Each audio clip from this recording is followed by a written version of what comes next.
বিসমিল্লাহির রহমানির রাহিম। ভাই ও বোনেরা, যে যেখান থেকে আমাকে দেখছেন এবং শুনছেন, আপনাদের সবাইকে আমার সালাম, আসসালামু আলাইকুম। আশা করি আপনারা ভালো আছেন, আমিও ভালো আছি। UK property gossip by Tasmina YouTube চ্যানেলের পক্ষ থেকে জানাই শুভেচ্ছা। আজ জুন মাসের 17 তারিখ মঙ্গলবার 2025। এই মুহূর্তে লন্ডনের তাপমাত্রা আছে 23 ডিগ্রি সেলসিয়াস, তবে এটি অনুভব হচ্ছে 25 ডিগ্রি সেলসিয়াসের মতো। এখন আপনাদের সাথে আসলে যে বিষয়টি নিয়ে কথা বলতে চাচ্ছি সেটা হলো যে, আপনারা জানেন যে ইরানের সাথে ইসরায়েলের যুদ্ধ লেগে গেছে। তো অনেক আগে থেকেই জল্পনা কল্পনা করা হচ্ছিল যে ইসরায়েলের সাথে ইরানের সাথে যুদ্ধ লাগবে কিংবা যুদ্ধ বেঁধে যেতে পারে, কিন্তু সেটা যে হঠাৎ করেই এত দ্রুতই যুদ্ধ লেগে যাবে দুই দেশের সাথে, এটি আসলে অনেকেই অনুমান করে সারতে পারেননি। তো আজ মোটামুটি এক সপ্তাহ ধরেই যেমন ক্ষেপণাস্ত্র নিক্ষেপ করছে ইরানকে উদ্দেশ্য করে ইসরায়েল, অপরদিকে ইরানও ইসরায়েলের নিক্ষেপ করা সেই ক্ষেপণাস্ত্র প্রতিহত করছে, আবার অন্য হাতে নতুন ক্ষেপণাস্ত্র পাঠিয়ে ইসরায়েলকে ঘায়েল করার চেষ্টা করছে, প্রতিশোধ নেবার চেষ্টা করছে। বিভিন্ন পত্রপত্রিকার সংবাদের সুবাদে আমরা যেটি জানতে পারলাম যে ইরানে পড়তে আসা অনেক পাকিস্তানি স্টুডেন্টসদেরকে পাকিস্তান সরকার ঘোষণা দিয়েছে যে ইরান ছেড়ে পাকিস্তানে চলে যেতে। তারা এরই মাঝে অলরেডি চলেও গিয়েছে। আর সেই সাথে ভারত সরকার ভারতীয় নাগরিক যারা ইরানে বর্তমানে অবস্থান করছেন তাদেরকেও নির্দেশ প্রদান করেছেন তারা যেন ইরান ছেড়ে ভারতে চলে যান। আর বাংলাদেশের নাগরিক প্রায় 2000 বাংলাদেশি এখনও ইরানে অবস্থান করছেন এবং যতটুকু খবর পাওয়া গেছে তারা মোটামুটি ভালোই আছেন এবং নিরাপদ স্থানেই অবস্থান করছেন।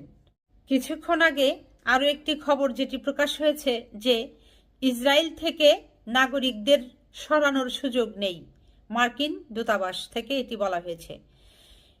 এরপর যেটি বলা হয়েছে যে ইসরায়েলে অবস্থানরত মার্কিন নাগরিকদের এখনোই সরিয়ে নেওয়ার সুযোগ নেই বলে জানিয়েছে জেরুজালেমে অবস্থিত মার্কিন দূতাবাস। মঙ্গলবার এক বিবৃতিতে দূতাবাস জানায়, মার্কিন দূতাবাস এই মুহূর্তে ইসরায়েল থেকে মার্কিন নাগরিকদের সরিয়ে নিতে বা আমেরিকানদের সরাসরি সহায়তা করতে সক্ষম নন। এছাড়াও পরবর্তী নির্দেশনা না দেওয়া পর্যন্ত মার্কিন দূতাবাসের কর্মীদের নিজ নিজ বাসভবনের আশেপাশেই অবস্থান করতে বলা হয়েছে। একই সঙ্গে জানানো হয়েছে যে আজ মঙ্গলবার দূতাবাসটি বন্ধ থাকবে। অন্যদিকে ইসরায়েল ইরানের এই উত্তপ্ত পরিস্থিতির মধ্যে চীনা দূতাবাস দেশটিতে থাকা তারা তাদের নাগরিকদের যত দ্রুত সম্ভব জর্ডানের স্থল সীমান্ত দিয়ে ইসরায়েল ছাড়ার আহ্বান জানিয়েছে। সূত্র বিবিসি বাংলা। তো মোটামুটি এখন ইসরায়েল ছেড়ে সবাই যে যেভাবে পারছে জীবন বাঁচানোর জন্য, যান বাঁচানোর জন্য চলে যাচ্ছে। ভাই বোনেরা, আপনারা জানেন এই যে ইরান এবং ইসরায়েল যে যুদ্ধটা চলছে এখন, যেটি দৃশ্যমান, প্রথমে কিন্তু এই ইসরায়েল আঘাত করেছে ইরানকে। ইসরায়েল ক্ষেপণাস্ত্র ইরানকে উদ্দেশ্য করে প্রথমে ছুঁড়েছে, এরপর ইরান সেই ক্ষেপণাস্ত্রকে, ইসরায়েলের পাঠানো ক্ষেপণাস্ত্রকে প্রতিহত করেছে। সেই সাথে পাল্টা তাদেরকে প্রতিশোধ নেওয়ার জন্য, জবাব দেবার জন্য ক্ষেপণাস্ত্র ইরান ইসরায়েলকে উদ্দেশ্য করে পাঠিয়েছে। ওদিকে ইসরায়েলের সাথে তো পূর্বে থেকেই গাজার একটা যুদ্ধ চলছিল, বিশাল যুদ্ধ। তো গাজাও দেখা গেছে, গাজা থেকেও ওই ইসরায়েলকে উদ্দেশ্য করে রকেট ছুড়ছে, হামলা করছে।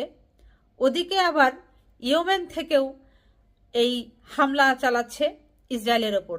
তার মানে এখন ইসরায়েল একা এই বোমা ছুড়ছে, রকেট নিক্ষেপ করছে, আগ্নেয়াস্ত্র নিক্ষেপ করছে, আর ওদিকে এই গাজা, ইরান এবং ইয়েমেন 3 দেশ থেকে বৃষ্টির মতো বোমা পড়ছে গিয়ে ইসরায়েলে, এবং ইসরায়েলের নাগরিকরা এখন মোটামুটি বাংকারে ঢুকে গেছে।